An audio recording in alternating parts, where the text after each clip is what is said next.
Bienvenue au podcast quotidien de Gurukul Prep du 21 août. Mise à jour 1, sommet et conférence.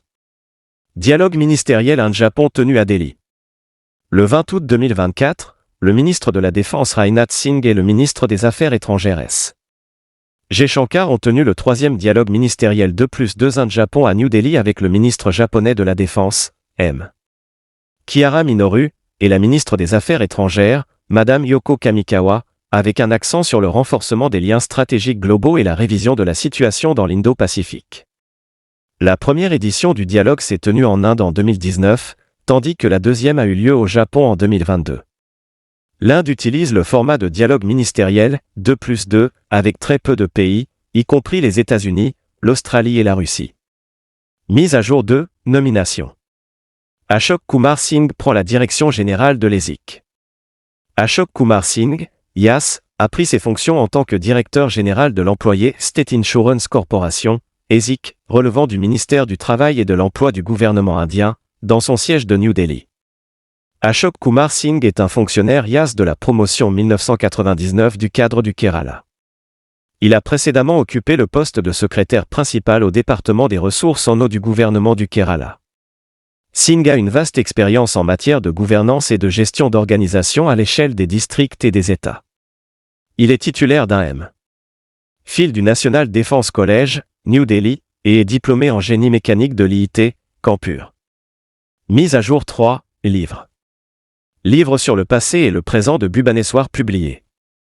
Le livre de table, Baby Bhubaneswar complète 75 ans, écrit par l'entrepreneur et directeur général de l'hôtel Crown de Basish Patanek, retrace la riche histoire et la croissance de Bhubaneswar au cours des 7 dernières décennies.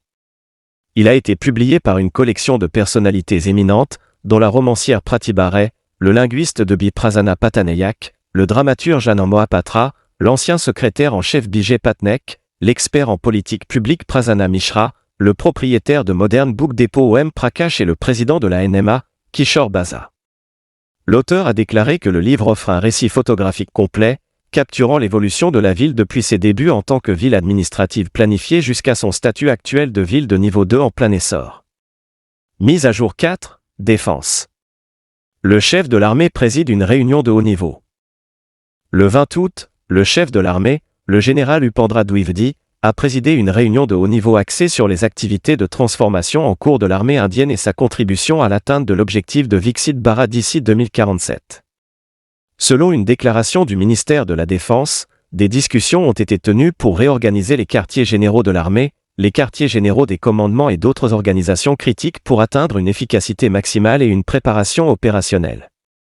L'armée indienne se concentrera sur la modernisation de toutes les armes de combat, des bras de soutien au combat et des unités logistiques. Mise à jour 5, économie. Le Népal va exporter 1000 MW d'électricité vers l'Inde.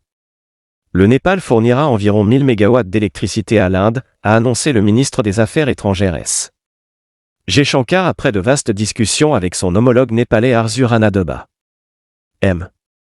Jaishankar a qualifié la décision du Népal d'exporter de l'électricité vers l'Inde de « nouveau jalon ».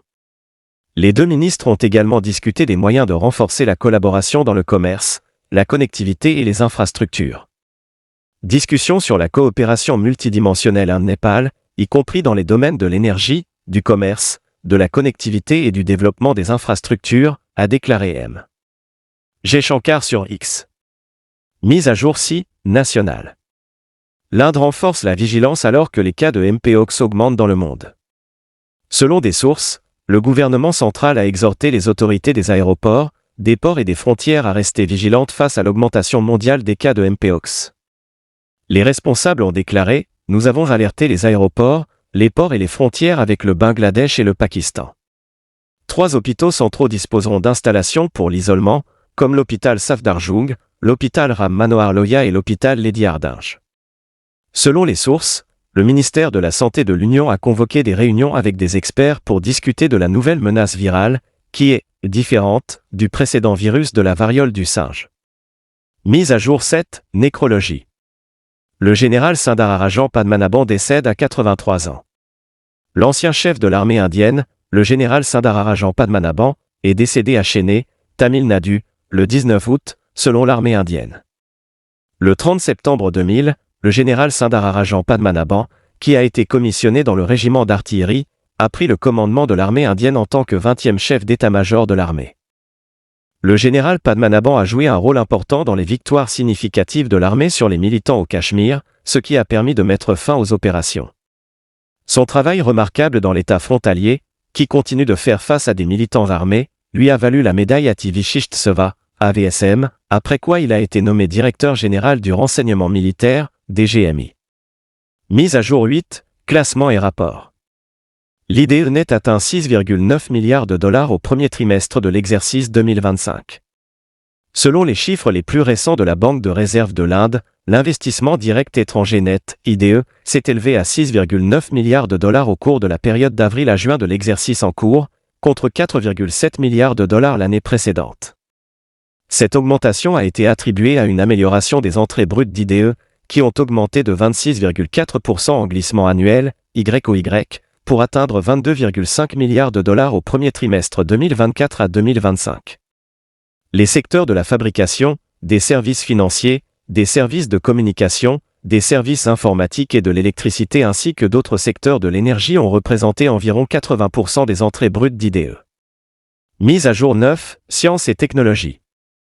La Chine approuve 31 milliards de dollars pour 11 nouveaux réacteurs nucléaires sur 5 sites.